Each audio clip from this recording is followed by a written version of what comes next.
Bonsoir et bienvenue sur Africa 24 dans cette nouvelle édition de l'Africa Tonight. Voici les titres. Le partenariat entre le Zimbabwe et le Rwanda, accentué par plusieurs accords de coopération. Les deux États ont approuvé 5 accords axés sur l'entreprise. Plusieurs domaines sont concernés. Hausse des exportations des matières premières au Cameroun, notamment de pétrole, une tendance haussière également observable sur d'autres produits tels que le cacao, le café et le coton. Puis Rwandair qui vaccine son personnel contre le Covid-19. Les employés basés dans la capitale Kigali et tous les membres d'équipage ont d'ores et déjà reçu la première dose. Mais tout d'abord, cette nouvelle attaque perpétrée au centre du Mali sur une base dans la nuit de mercredi. Le bilan fait état de 2 morts et d'une personne blessée. Les 3 victimes se trouvaient sur la base de Sékou Boli qui se trouve dans la ville de Sévaré, à une quinzaine de kilomètres de la ville de Mopti. 5 protocoles d'accord au total signés entre le Zimbabwe et le Rwanda. Les deux pays entendent donner un nouvel élan à leurs relations bilatérales. Les mémorandums prévoient même des accords pour la création d'une commission permanente conjointe sur la coopération. Joël Marie Ballot. Rendre plus fluides les échanges, tel est l'objectif visé par les gouvernements rwandais et zimbabwéens. En effet, au cours d'une session virtuelle, les deux gouvernements ont paraphé 5 mémorandums d'accord pour les entreprises. En plus de penser à la création d'une commission permanente conjointe sur la coopération entre les deux pays, ces accords visent à améliorer les investissements et le commerce, à promouvoir des échanges et à élargir la portée de la coopération bilatérale. Je suis particulièrement heureux de noter que les organisations zimbabwéennes et rwandaises de promotion du commerce et des investissements ont également signé le protocole d'accord dont l'objectif général est de promouvoir des échanges et des investissements mutuellement avantageux entre les deux pays. Alors que la Covid-19 entrave toujours la reprise effective de l'économie mondiale, le Rwanda et le Zimbabwe s'activent dans la mise en place de conventions relatives au développement de l'agriculture et de l'élevage, de l'amélioration du secteur des nouvelles technologies de l'information et de la communication et des énergies. À travers ces secteurs d'activité, les deux États entendent créer des opportunités de travail et rendre les entreprises moins dépendantes de l'aide du gouvernement. L'autonomisation de ces entreprises, il va falloir prévoir dans les dispositions juridiques l'accès au financement, avoir une fiscalité qui soit moins agressive. Il faut renforcer le capital humain à travers des échanges de connaissances. Avant la signature de ces 5 accords de partenariat, le Zimbabwe et le Rwanda bénéficiaient déjà d'arrangements sur les services aériens et les ressources minérales. En rappel, les deux États devraient tenir une conférence sur l'investissement et le commerce en juillet 2021, une occasion d'approfondir la coopération économique et les opportunités de commerce et d'investissement disponibles en temps de Covid-19. Un nouveau drame à l'est de la République démocratique du Congo. Le bilan de l'embuscade tendue à Kidia sur la route Beni-Kasindi dans l'est du pays s'est alourdi à 6 morts. Plusieurs personnes sont également portées disparues. L'attaque est attribuée à des présumés combattants ougandais des forces démocratiques alliées, les ADF, qui opèrent désormais en petits groupes mobiles selon un récent rapport des experts des Nations Unies. Hausse des prix des principales matières premières exportées par le Cameroun depuis le début de l'année. Il s'agit entre autres du pétrole, du coton et du cacao. L'augmentation des exportations est importante sur le marché international. Pour le pétrole, par exemple, la hausse est de 10%. Lorita Simbou. Au Cameroun, au cours du mois de janvier 2021, les prix du pétrole, du bois, du cacao, du coton et du caoutchouc, parmi les principales matières premières exportées par le pays, ont enregistré une hausse significative sur le marché international. C'est ce que fait savoir la Direction générale de l'économie, de la programmation et des investissements publics au ministère de l'économie du Cameroun, MINPA. La demande mondiale s'est fortement accrue au cours du mois de janvier 2021 par rapport au mois de décembre 2020, entraînant une hausse significative des cours des principales matières premières exportées par le Cameroun au cours de cette période, à l'exception de l'aluminium, qui enregistre une légère baisse de 0,7%.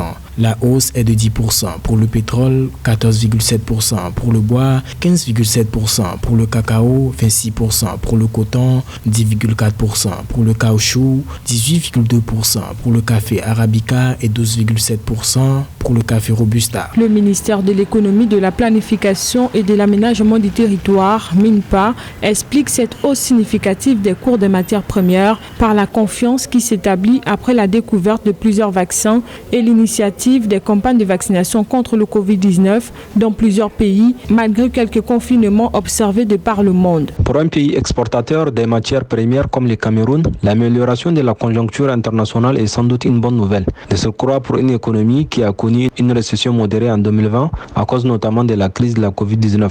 La hausse des exportations devrait permettre à l'économie camerounaise de rebondir, voire de retrouver la vigueur comme c'était le cas avant l'arrivée de la pandémie. Les recettes ainsi générées par les exportations devraient aussi permettre la mise en œuvre de la stratégie nationale de développement 2020-2030 dévoilée à la mi-novembre 2020 pour donner un nouveau cap au Cameroun. En janvier 2021, les cours de l'or noir ont atteint la barre de 55,2$ le baril, alors que le budget 2021 a été élaboré sur la base d'un baril à 40,3$. Si cette tendance se poursuit, le Cameroun pourrait donc engranger des revenus du secteur pétrolier supérieurs à ses prévisions de 418 milliards de francs CFA contenues dans la loi des finances 2021.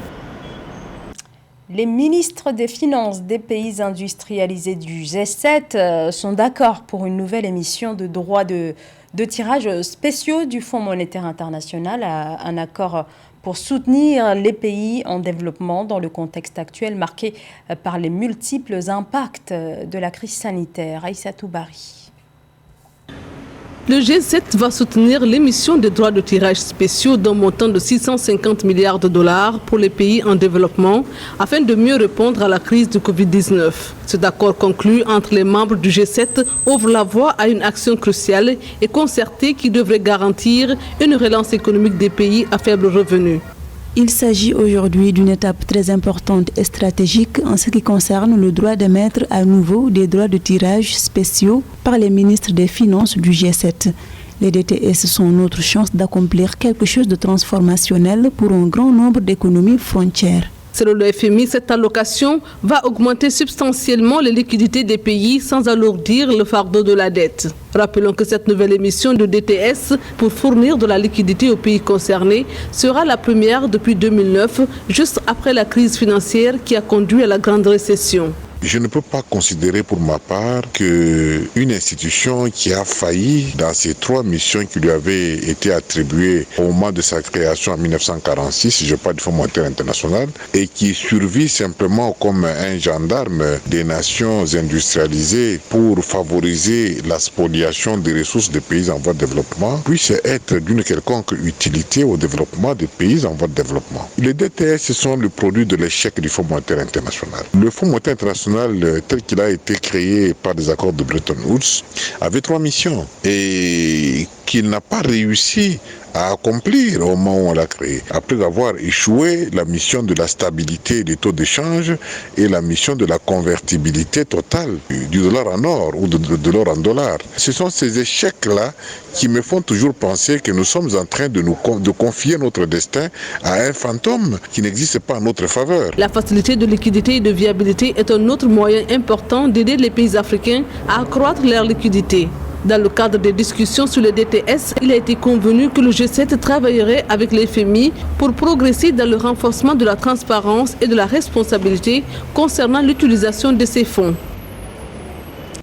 L'accès à l'eau potable est une lutte de tous les instants pour les habitants du Niger et dans le Niger rural. 64% de la population n'a pas accès à une eau salubre. Du côté du gouvernement, on parle de plusieurs centaines de milliards de francs CFA d'investissement ces dernières années pour tenter d'améliorer la situation. Seulement voilà, seule une infime partie des habitants du pays n'a pu entrevoir ces quelques progrès annoncés par le gouvernement. Joël-Marie Ballot. Dans le cadre de la célébration chaque 22 mars de la Journée mondiale de l'eau, le gouvernement nigérien dresse un bilan du niveau d'accès à l'eau potable au sein de sa communauté. En effet, en 8 ans, près de 800 milliards de francs CFA ont été investis pour améliorer l'accès à l'eau potable au Niger. Grâce à cette mobilisation de fonds, les populations rurales ont bénéficié de 22 374 infrastructures hydrauliques modernes, près de 118 000 branchements sociaux et 1864 bornes fontaines publiques réalisées en milieu urbain. Ces réalisations qui s'inscrivent dans le cadre du programme de Renaissance ont contribué à faire évoluer le taux de couverture géographique de 68,60% en 2015 à 72,39% à fin 2020 et d'augmenter le taux de desserte à l'eau potable de 73,75% en 2010 à 99% en 2020.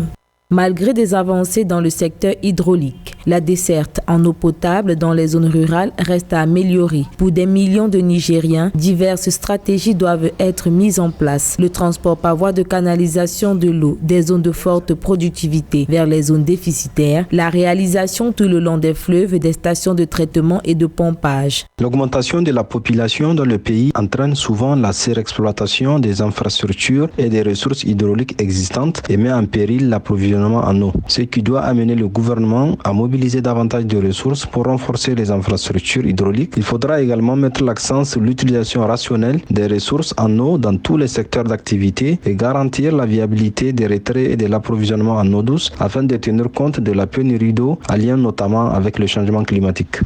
L'accès à l'eau potable et à un système d'assainissement efficient demeure un véritable enjeu pour le développement du Niger. Le gouvernement salue de fait les efforts consentis par certains organismes internationaux qui leur octroient de façon régulière des financements pour améliorer ce secteur d'activité.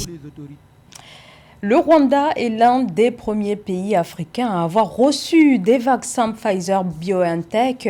Le pays d'Afrique de l'Est a reçu il y a quelques semaines 340 000 doses du dispositif onusien COVAX de 2 laboratoires européens. Le pays poursuit sa campagne lancée en février, une campagne de vaccination qui se poursuit actuellement du côté de la compagnie aérienne Rwandair. Samantha Saberou-Saboubanka. Afin de protéger ses employés et restaurer la confiance des passagers, Rwandair a fait vacciner son personnel. L'information a été donnée par la compagnie aérienne nationale. Aussi, le personnel non aérien de l'aéroport international de Kigali a également été vacciné, informe le transporteur. La compagnie nationale Rwandair pour vacciner tout son personnel. Parce qu'il faudra savoir que le Covid passe beaucoup plus par les personnes et surtout les personnes venant des pays européens. Et comme cette compagnie porte et transporte des gens de différents horizons, nous connaissons la promiscuité qui se trouve dans un avion. Il est évidemment clair pour les passagers d'être en sécurité, sachant que les personnes qui les gèrent, qui les donnent à manger, qui s'occupent d'eux sont protégées, ne pourront peut-être pas contaminer et de même que ces personnes qui travaillent dans ces compagnies ne seront pas contaminées par les passagers. Rwandair devient ainsi la première compagnie aérienne d'Afrique à faire vacciner l'ensemble de son personnel. Outre le personnel de Rwandair, celui des autres compagnies aériennes opérant également à l'aéroport international de Kigali, la capitale du Rwanda, ont reçu leur vaccin contre le Covid-19. Donc c'est une très bonne initiative de faire vacciner le personnel de ces compagnies aériennes. Toutes les compagnies aériennes devaient prendre cet exemple pour pouvoir rassurer la population et les personnes voyageant dans ces différentes compagnies. Notons que Rwandair est également la compagnie africaine pionnière à participer à l'essai de l'application mobile pour aider les passagers à gérer facilement les informations sur le Covid-19, sur les tests ou les vaccins. Il s'agit ici d'une sorte de laissez-passer de santé numérique. C'est la fin de ce journal. Merci de nous avoir suivis. Dans un instant, une nouvelle édition de l'actualité sur Africa 24.